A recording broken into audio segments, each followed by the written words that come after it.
our next big milestone, looking to retract the crew access arm. GLS is go for crew access arm retract. And there you see the crew access arm moving away.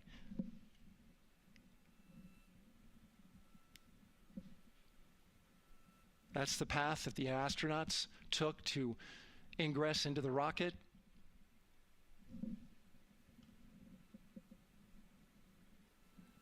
Until this point, that was their way off the pad if they needed to evacuate. But now with that arm retracting, the backup transitions to a launch abort system, and they'll begin arming that shortly.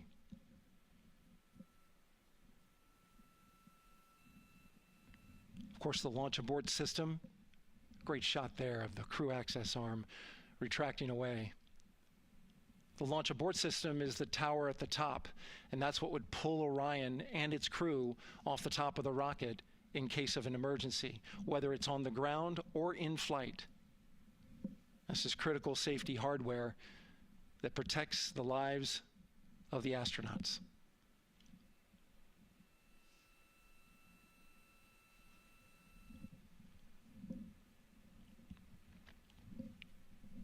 Starting at T-minus 6 minutes, the GLS will start bringing that and other high-energy systems online, starting with core stage pressurization.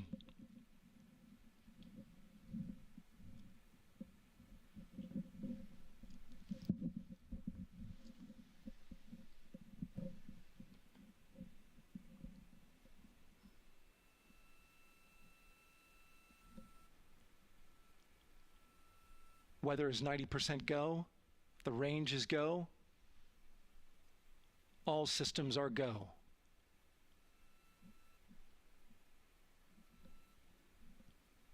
GLS is go for core stage tank pressurization.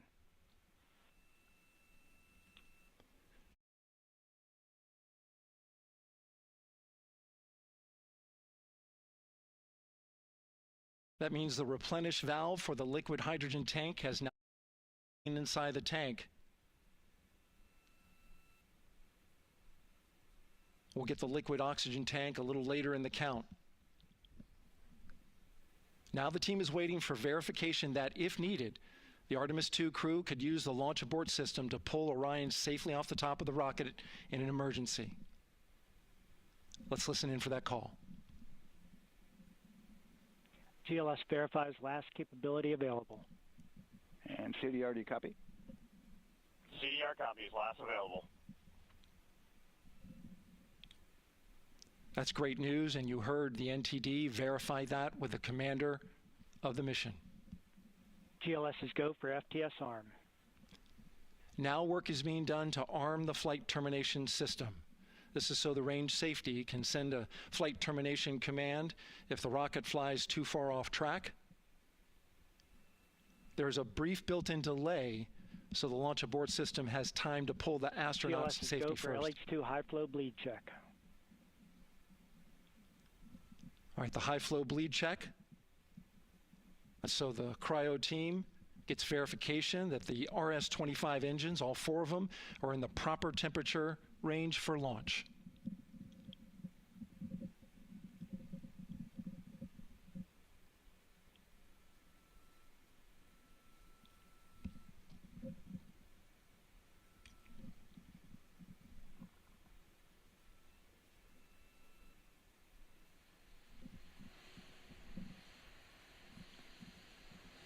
GLS is go for core stage APU start.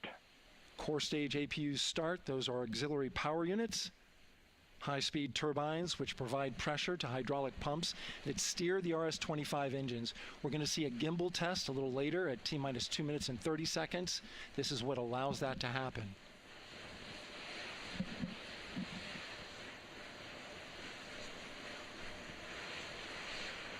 Coming up in about 20 seconds, we're listening for go for purge sequence 4.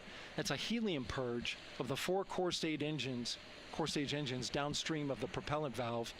This gets all the air and moisture out of there.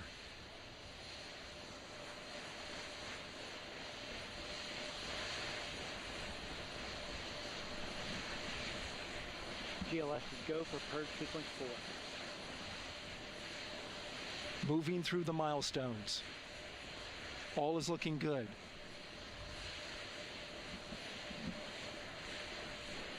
Coming up in just a few seconds, we're going to get that thrust vector control actuator test. This is a gimbaling of the engines.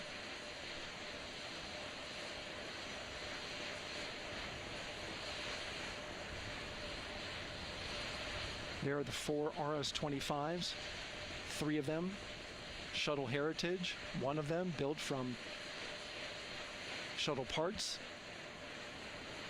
And there you see them moving.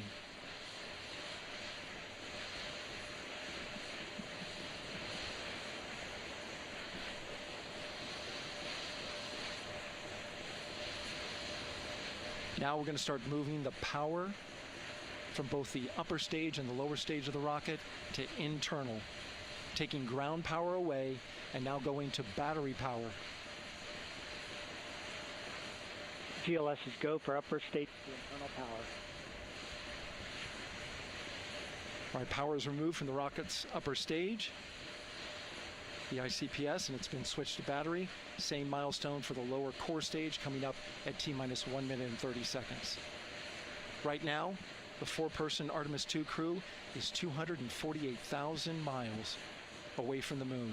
And if all goes well, they will fly by it in 6 days.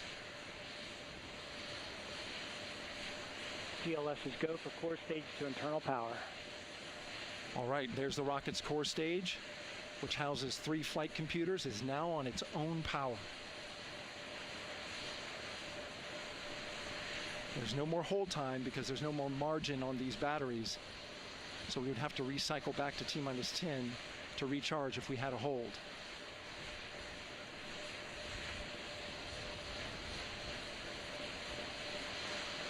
One minute. Right now, the rocket does not know what the T0 is, but coming up at T-minus 33 seconds, control shifts from the ground launch sequencer to the rocket's onboard autonomous launch sequencer, or ALS. The rocket will count itself down, but honor any holds that could come from the ground. Now, shortly after liftoff, Houston will take control of the rocket, and my colleague Gary Jordan will take over commentary. GLS is go for ALS. Great call out. The rocket is on its own. 4 brave explorers ready to ride the most powerful rocket NASA has ever launched. Sound suppression water is flowing. 15. And here we go. 10, 9, 8, 7. RS-25 engines lit. 4, 3, 2, 1. Booster ignition. And liftoff. The crew of Artemis II now bound for the moon. Humanity's next great voyage begins. Good roll pitch. Roger, roll pitch. Houston now controlling the flight of Integrity on the Artemis II mission around the moon. Integrity, AMT high. AMT high. On time, passing 30 seconds into the flights. Integrity passes the alternate beacon. Target milestone. Mission Control Houston seeing good performance on the 4 main engines. Space Launch System core stage. Integrity, 3 miles in altitude. Traveling more than 1,200 miles per hour.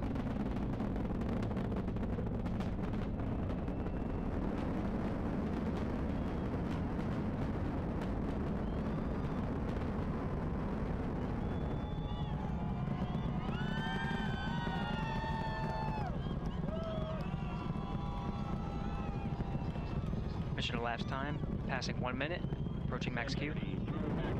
On, Ponce de Leon. Stan, we have you loud and clear on Ponce de Leon. Have you the same? Communication signal transfer confirmed as Integrity and its crew go supersonic. Approaching 90 seconds into the Artemis II mission. Integrity is 14 miles in altitude, 8 miles downrange, traveling more than 2,600 miles per hour.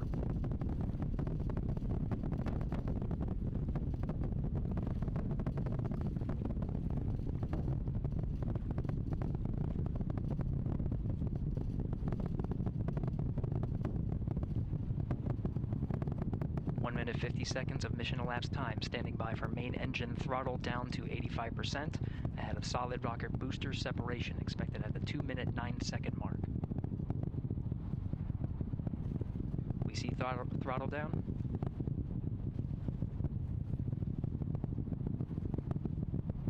Confirmed separation. Main engine's throttling up, guidance converged.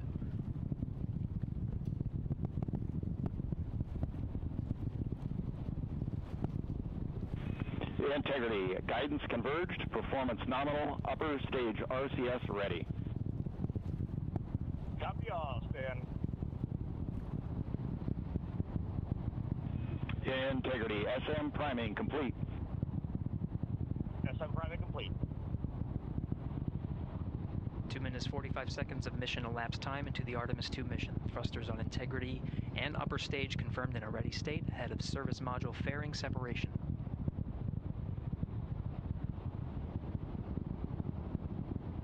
3 minutes into the flight. Integrity 49 miles in altitude, 78 miles downrange, now passing 5,000 miles per hour.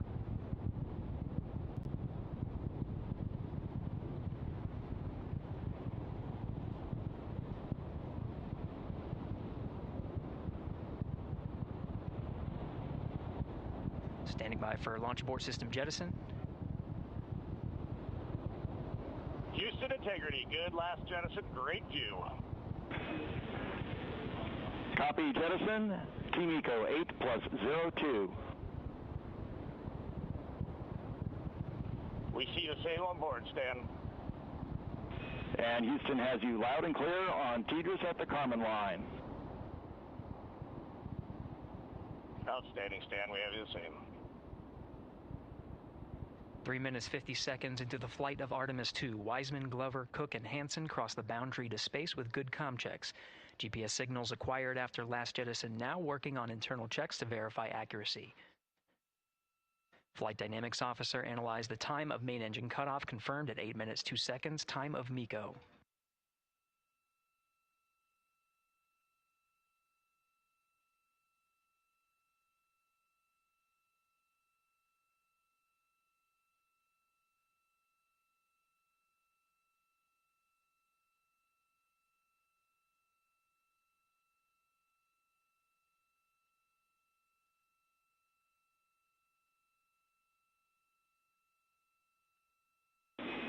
Integrity, GPS processing. Outstanding, Stan, we see the same, and we have a beautiful moonrise. We're headed right at it.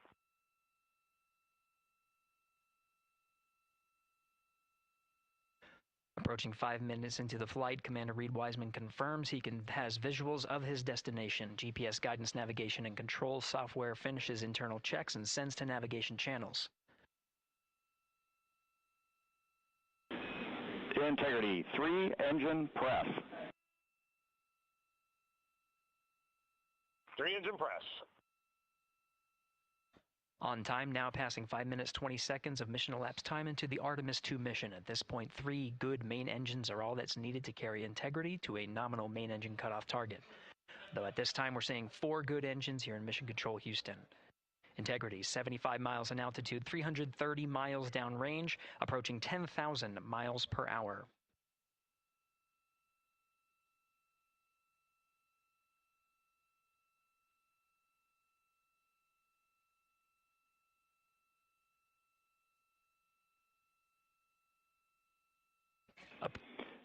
Integrity, looking good at 6 minutes.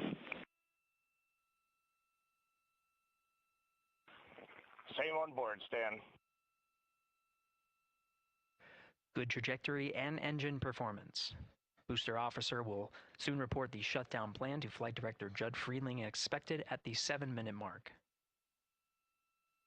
Integrity, 78 miles in altitude, 460 miles downrange. Integrity, expect nominal shutdown.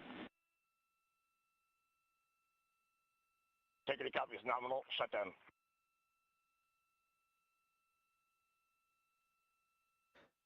Six minutes 40 seconds of mission elapsed time. Shutdown plan is as expected. Again, the time of MECO was confirmed at 8 minutes 2 seconds into the flight.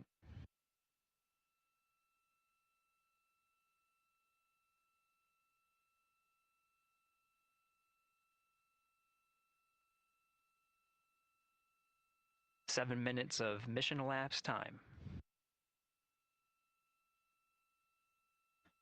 Throttling down as we approach the abort once around option. Milestone at the 7-minute 30-second mark. Now 84 miles in altitude, 650 miles downrange, traveling more than 15,000 miles per hour. Integrity, AOA open. AOA open. The window is now open for an abort once around option that would target splashdown in the Pacific Ocean. Still following nominal ascent at this time.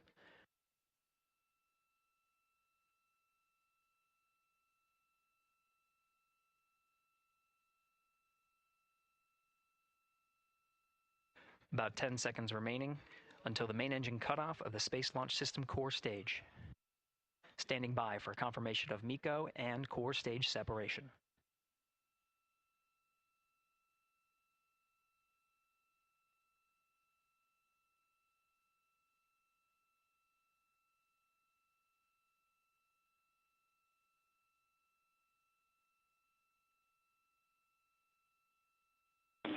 Integrity and nominal MECO, core stage separated.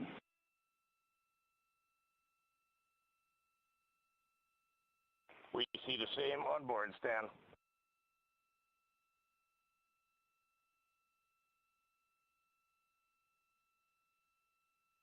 Eight minutes, 40 seconds into the flight, we have a nominal main engine cutoff heading in the right trajectory on the way to swing around the moon. Core stage has separated, done its job. The Space Launch System upper stage, the interim cryogenic propulsion stage, or ICPS, still attached to the Orion spacecraft.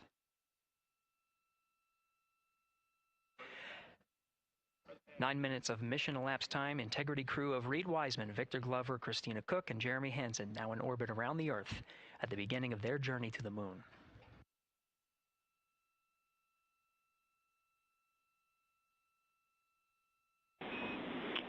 Integrity Houston, looking ahead to PRM numbers so far per the pad.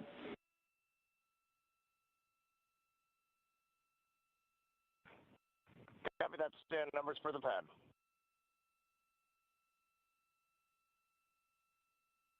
Capcom Stan Loves now reminding the crew that the perigee raise maneuver time of ignition is as expected prior to booster ignition. That time being 49 minutes, 50 seconds of mission elapsed time.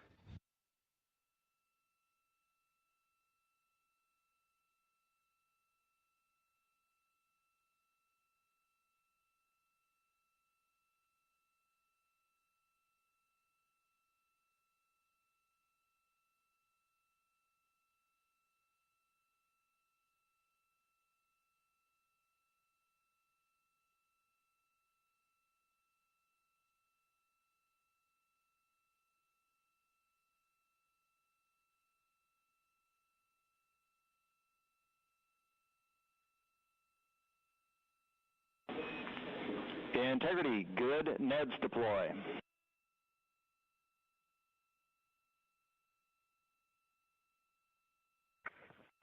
Copy that, Stan. Good, Neds.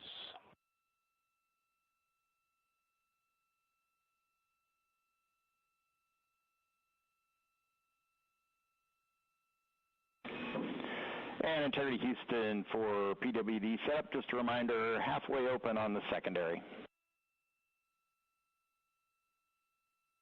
We copy that, Stan. Halfway open.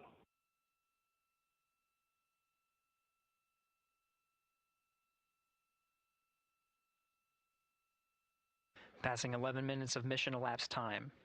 Here, overhearing the conversation between Capcom Stan Love and Commander Reed Wiseman, already passing some milestones. We have a good nozzle extension deployment system. That is confirmed, complete. We also have the visors are confirmed up, now past the dynamic phase of flight, that is ascent. Their launch and entry suits that provided them an extra layer of protection. Now not as needed. They're going to raise those visors. And later in today's mission, they will begin to egress or get out of the suits to begin some of their initial tasks of activating some of the systems aboard in the Integrity spacecraft. It's passing 12 minutes of mission elapsed time. Again, the perigee raise maneuver that's targeted near 50 minutes of mission elapsed time, 49 minutes, 50 seconds.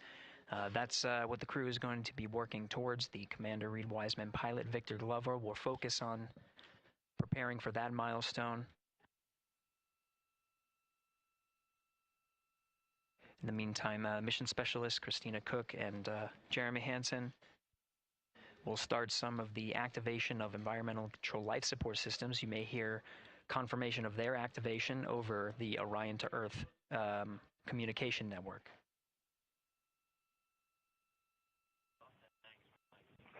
Houston, C3 aux power back in auto. Copy C3 aux, and we're 2 minutes to maneuver.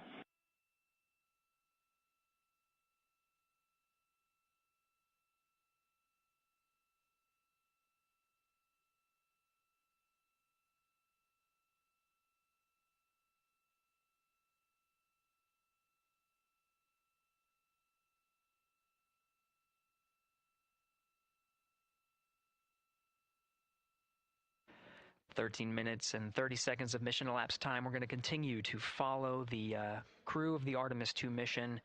They are beginning their journey around the moon to verify the systems that will take us to its surface. An incredible ascent. Artemis 2 is underway. Reed Wiseman, Victor Glover, Christina Cook, and Jeremy Hansen begin their journey to the moon.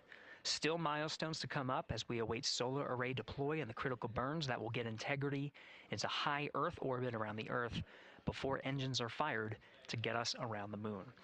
We'll keep tabs on Integrity and its crew from here in Mission Control Houston. But for now, we're going to send it back to you, Megan and Nicole at the Kennedy Space Center. Very jealous to hear how the launch experience was over on the Space Coast. Yeah, Gary, if people are just joining us, welcome back to the Space Coast, where we just saw Artemis 2 lift off 14 minutes ago. And wow, what an amazing launch, and an emotional one, too, as soon as the rocket lifted off. Nicole, you had tears in your eyes, I had tears in my eyes, and we had all these people around us cheering. It was amazing. Yeah, the energy was wonderful. I mean, it was a beautiful launch. You know, we've got 4 friends and family members headed to the moon. It's pretty amazing. Yeah, how does that make you feel as someone who, you know, is an astronaut as well, but also, as you said, friends? Yeah, so proud of them. You know, man, we don't have the words in the English language to describe this kind of an event, and pride, love, so many emotions. You know, they are truly breaking some barriers, and hopefully, you know, as Gary just said, they've got a long day ahead of them, so wishing them well on everything. But so far, what a beautiful launch to watch. Yeah, to be returning to the lunar orbit in more than 50 years. Maybe they go farther from Earth than any other humans before them. Maybe they see parts of the moon that we've never seen before. I mean, what a great start to what could be all of these milestones that we break in just a 10-day mission. Yes, what a way to welcome in the Artemis generation. Yeah, how do you feel? I mean, we saw some beautiful shots we were covering of course, the rocket, of course, the Earth falling away as we continued up into our ascents, but also some of those crowd shots where we saw young and old, just emotional, overcome by this history-making moment. Man, we are going back to the moon for all, and we saw that today. We saw that in all the crowds. And yeah, you guys just saw that view, the sunrise or sunset, I guess. They just made it over the crest of the Earth, and you could see the sun peeking over. One of my favorite views from space, and I can't imagine what they're looking at now, and I can't wait to see what they're looking at in about 5 or 6 days. Yeah, and you know, I know a lot of people are like, you know what, I'm surprised this launched on the first try, because we know, like any little thing, we have to be keeping safety in mind, and we want to make sure we're ready to go. But we were ready to go, and I think it surprised a lot of people. What a wonderful surprise on this Wednesday evening. It did, you know, and it kind of surprised me as well. But you know, it's just a testament to the team here that has been working so hard on Artemis.